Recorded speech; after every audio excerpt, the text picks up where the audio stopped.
Hello, respected viewers. I'm George from Ireland. So here I am outside the headquarters of the East India Company. No, not the original company, but that's the one I'm mainly going to talk about. So I'm here in London on Conduit Street, and appositely enough, this company here is really a tea shop. It doesn't own plantations of the subcontinent. It just purchases tea from India, but other countries, Sri Lanka, Kenya, other places, and sells them here. It's a very plush tea shop. You don't actually drink it in there, you just take it away. And their teapots and teacups and their gold sovereigns and things like that. You can serve yourself some tea, it's gratis just here.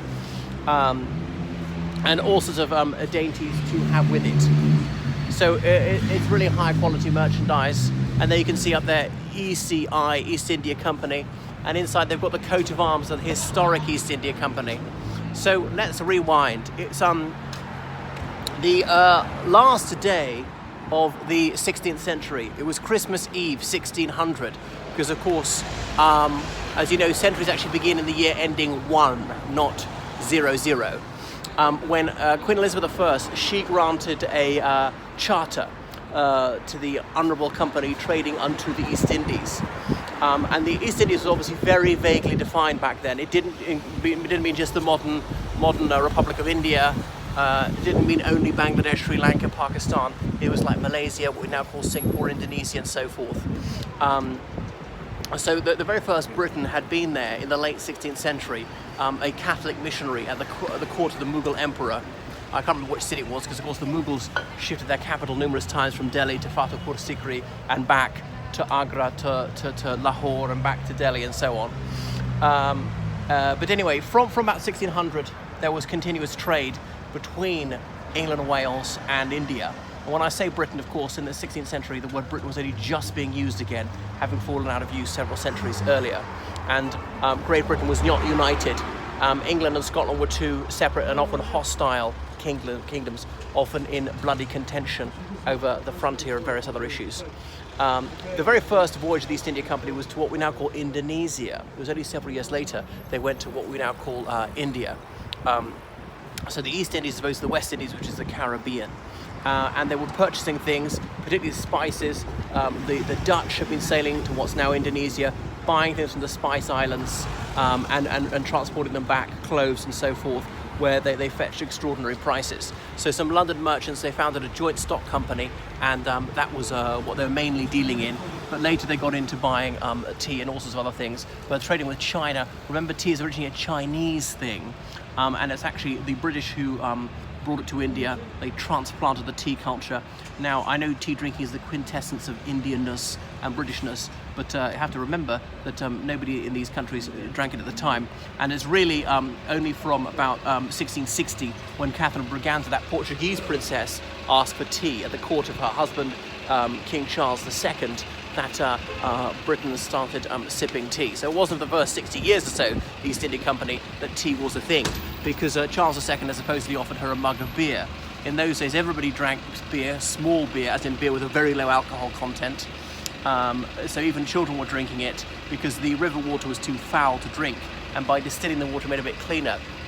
Like at Eton, there's a house called the Hop Garden, because hops were grown from which to ferment. They produced beer, and boys had to drink beer, and they had to smoke their pipe of tobacco before chapel, or they'd be soundly thrashed. They thought that smoking kept bubonic plague away.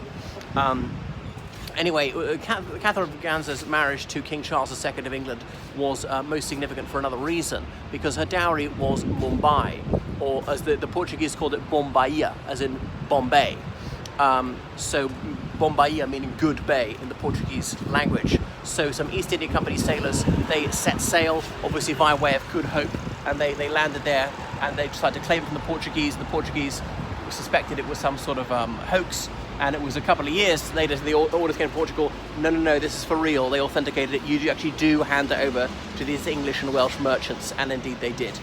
And the rest is history. And obviously Bombay in 1998 was renamed Mumbai, but to my surprise, some Mumbaikers still use the antiquated name. It's fascinating when places are renamed, the new name catches on, sometimes it doesn't. But of course, as many Mumbaikers would say, calling it Mumbai is simply returning to its historic name. All right, So more about the East India Company. So they set up factories. It was really a trading post. The very first one is Surat in Gujarat, and interested in the west coast of India, first of all, was that bit closer, going inland, securing audiences of the Mughal emperor, who was deeply unimpressed by them, and he thought that England was a barbarous and not particularly prosperous realm. Obviously, his empire was very large, very mighty. It's very convenient for people to forget that until the late 20th century, empires were the norm and not the exception. India itself was an empire. India didn't instantly come into being with all that territory. Someone actually had to go out and start conquering it. I know imperialism is a dirty word these days, but as I say, it was completely standard practice in those days.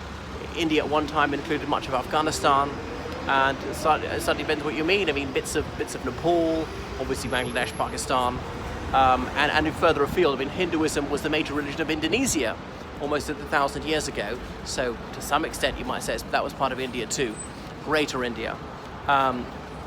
Anyway, so the East India Company merchants, they started purchasing land. The Mughal Empire went into sharp decline in the late 16th century, and there was a period of lawlessness. And because of this anarchy, the East India Company had its own army, its own navy to protect its trading posts and so forth, because the security of property could no longer be guaranteed. And the various provincial governors of the Mughal Emperor were refusing to pay taxes to him, refusing to obey his law. His writ didn't run very far. And the less he could control land, the less revenue he could collect, the less he could fund his army, and the less territory he could effectively control. So the area that he actually ruled was shrinking and shrinking. And because of this diminution in Mughal authority, various other kingdoms were carved out, his governors and generals asserting themselves. So gubernatorial appointments were not hereditary. He would appoint a governor, but these governorates sometimes became hereditary, and the emperor was in no position to refuse. And if he assented, then there might be some semblance of obedience, and perhaps a little tribute would be paid. So it went into terminal decline, as we know. And then the East India Company, this became a very strange type of Indian state. And remember, other European countries were in on the game. There was the Danish East India Company, the Swedish East India Company, briefly the Austrian East India Company for the Holy Roman Empire. There was obviously the Dutch East India Company, Compagnie van Verenigde Oost-Indische Company, which is basically focused on Indonesia. And they're the ones who founded Kaapstad, as in Cape Town, en route. This is sort of a vegetable garden in South Africa. And who else was it? The French East India Company. So they were all at the same game, but obviously the British East India Company was successful. After 1707, the Act of Union, Scots got involved. Irishmen, well, we were involved even before the Act of Union was passed in 1800. But not in such great numbers. So you could be a writer for the East India Company, which is really a clerk, not writing fiction or something.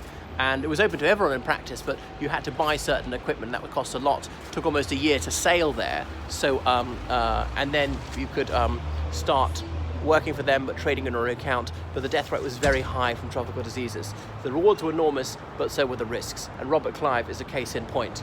So they were often middle-class people, probably lower middle class or upper middle class. If you're very wealthy, usually wouldn't risk a long and perilous voyage.